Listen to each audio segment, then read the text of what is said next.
Good morning, afternoon or evening, wherever you are. I'm Paul Clark. Welcome to my studio. So what have I got for you lovely lot today? Well, spring has sprung, the grass is riz. I wonder where my paintbrush is. Yep, definitely spring is here in the UK. And I thought, well, recently we've been doing some fairly complicated paintings. So I thought this week we'd do something nice and simple and have a go at painting this lovely little spring garden scene. So come and join me and we'll paint this step by step together.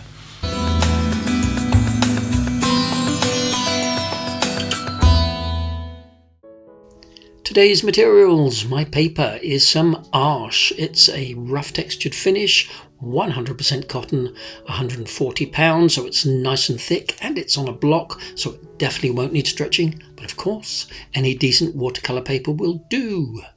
And my brushes today, I'm using a large Harke, and from my range, a number 12 and number 6 round. Now, today's colours, I've got quite a selection, so I shall list them below as I use them. But it's definitely your chance to experiment and use a lot of your own. No drawing template today, because to be honest, it's pretty easy. No complicated perspectives to worry about, but you could take a screen grab if you want. And no reference photo, as this is all out of my imagination. Off we go! And using my large Harke brush, I'm completely wetting the whole sheet of paper with clean water. Still using the same brush, I'm painting in the sky with some yellow ochre, leaving that little centre of light for the sun. And here's something a little more brighter with some lemon yellow. Just a little touch of cadmium orange.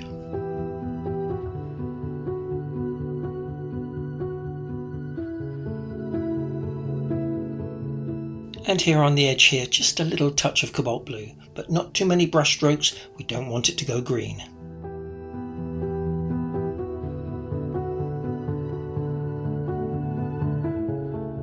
And I am using a little green here, but I'm also painting very quickly. All of this needs to go in while it's still wet.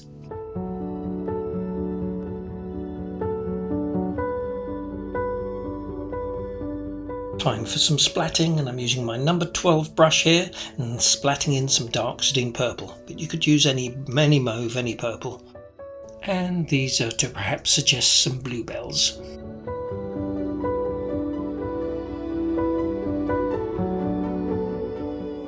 And here I'm just splatting in some mixtures of cadmium yellow and cobalt blue for my greens.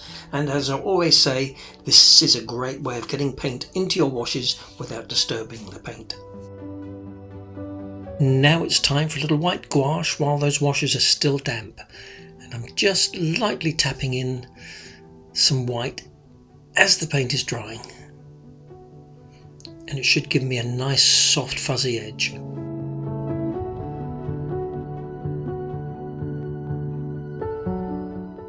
You can see here now that it's dried those lovely soft blends. Now it's time for the tree and a nice watery mix of burnt umber and yellow ochre. And to avoid your colours getting too muddy, always use as few brush strokes as possible. And here I'm just using some clean water to get a nice soft edge to suggest the light bleeding through.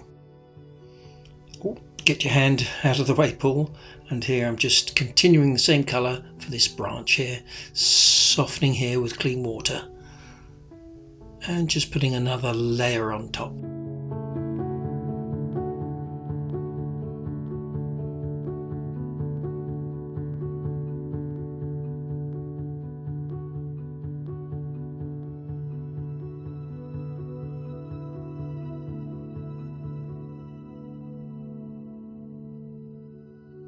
And now a nice watery mix of burnt umber painted directly on top, still very much into the damp wash.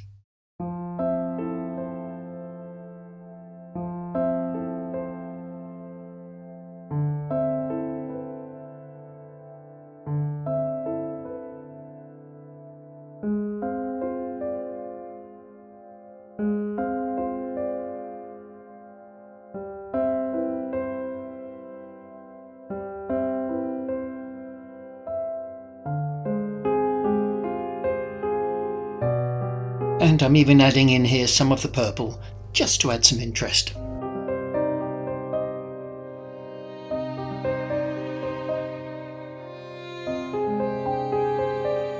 And here a little touch of French ultramarine blue, and that original wash is still wet enough for the paint to still be moving. Now, I've said this before, but it is very liberating painting something that you're making up, as you're not always having to constantly refer to that reference photo. And if you feel your washes are drying too quickly, give them a quick spray.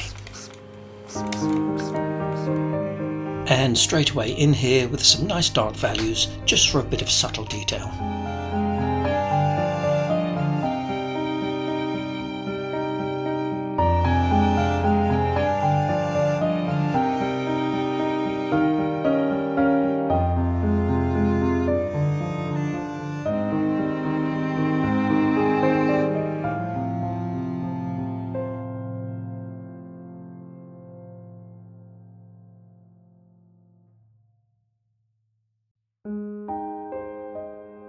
And a little touch of clean water here just to make sure those edges remain nice and soft.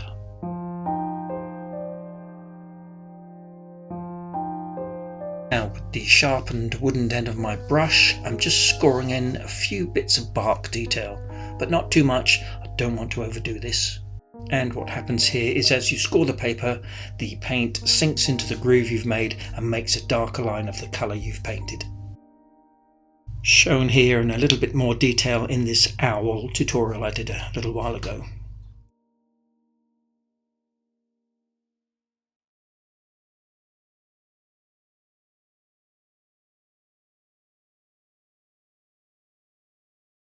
I reckon that's probably enough. And perhaps a little more shading here to give a little more contrast and definition.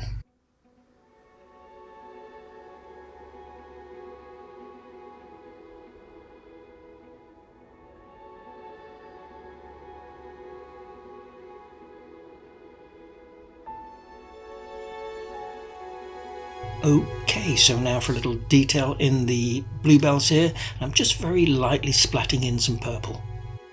Oh, a few stray spots here, just dab out with a tissue. So I'm not looking for a too realistic scene here today, it's all going to be a bit loose and semi-abstract. It's one of those that I'm just going to let evolve and see what happens. Next, with my number 6 brush, I'm just painting clean water around these shapes where the larger flowers are going to be.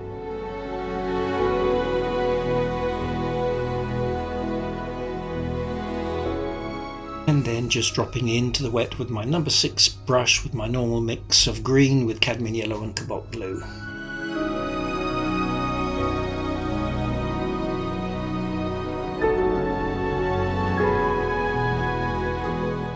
And just adding in more cobalt blue for these darker shadow greens.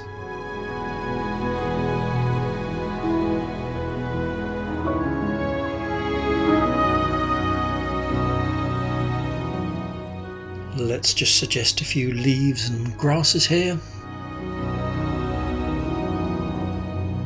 And I'm not trying to be too obvious here, that's why some of these brush strokes are going in where the paper's still damp.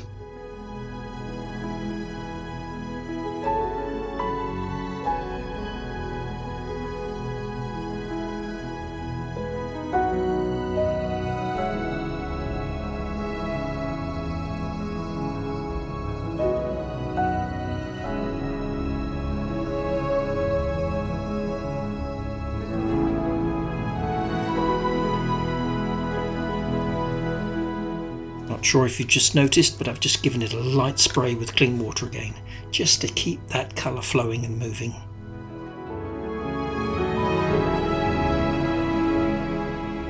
Of course, a little more splatting into the damp. And then let's bring a little bit of that purple into the green area.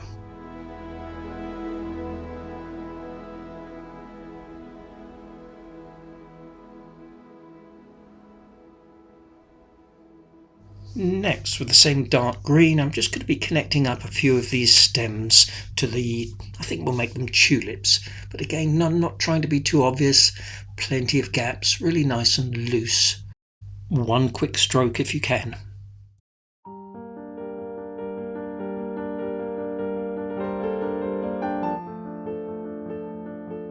and I think they look a little too severe, so I'm just dabbing out some of the colour with the tissue and spraying again with some clean water.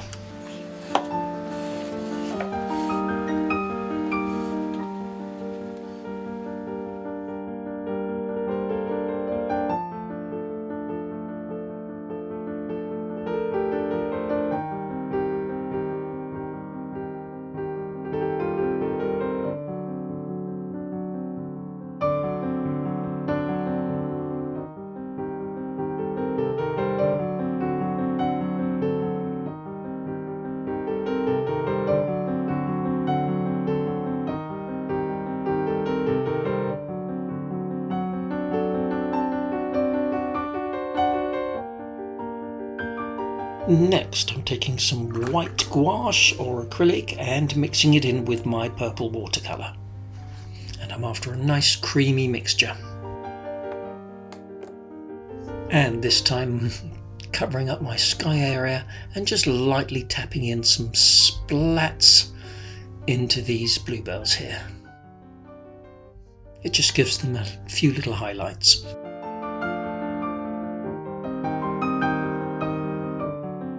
Right, now for the main flowers, and I think these are going to be tulips. And I'm going to be using a combination of cool reds with some magenta and some warm reds with some scarlet lake and some yellows, and letting them all mix and blend together, and always dropping in a dark value at the base where it meets the stem. And here I'm just dropping in a little touch of clean water to force a little background. It might give me an interesting effect. Definitely softening the tops here so these petals don't look too defined. A yellow one here is a nice contrast with the tree behind. And here with that warm red, and you could use cadmium red or vermilion.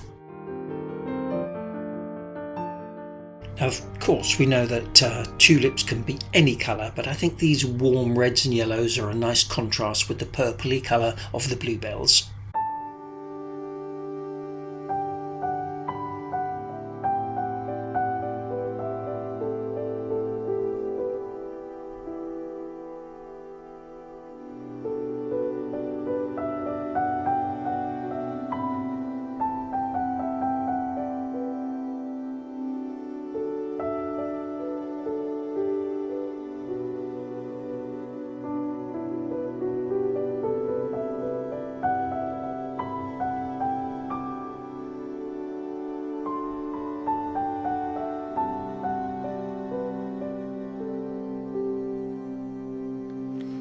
Now for these tulips further in the distance adjacent to the tree, I just want them to be a little more blurry, a little more less obvious. So I've sprayed with clean water first and then painting straight in as I want these nice soft fuzzy edges.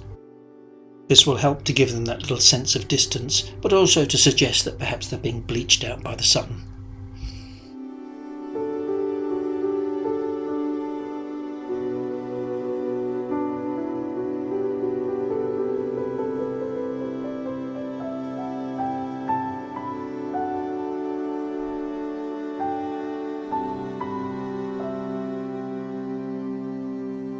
Yep, I'm loving those blurry edges. It also helps to create a little sense of movement. Just a few more little stem and grass details. As always, less is more, just the odd one here and there.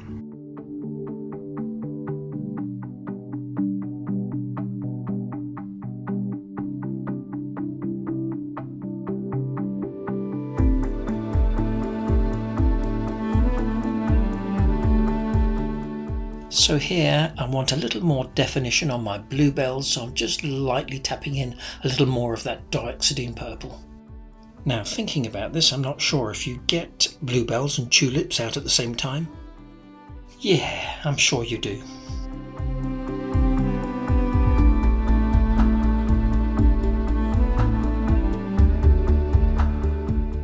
Next, with a damp tissue, I'm just going to smudge in a few of these flowers. Having a few soft edges will just stop them looking so cut out and make them look part of the background. I think a few more little sparkle highlights with some white gouache. Just a few tapped in here and there.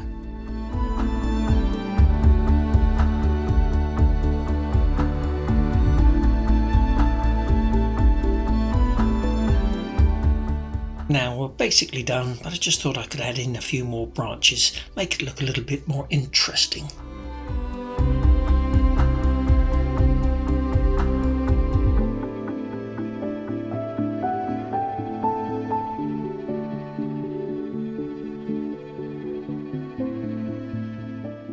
There we go, all done, and this one in just over an hour.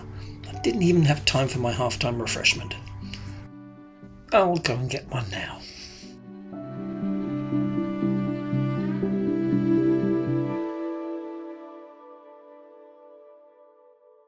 Well, I hope you enjoyed that as much as I did, and you'll give it a go. This is definitely one that you can make your own.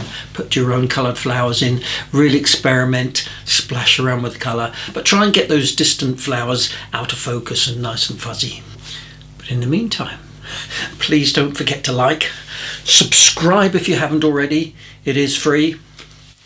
Leave a comment. I do read every single one. Can't always reply to them all, of course. And I look forward to seeing you all again next week for another Watercolour Wednesday. Have a great week, everyone. Bye for now.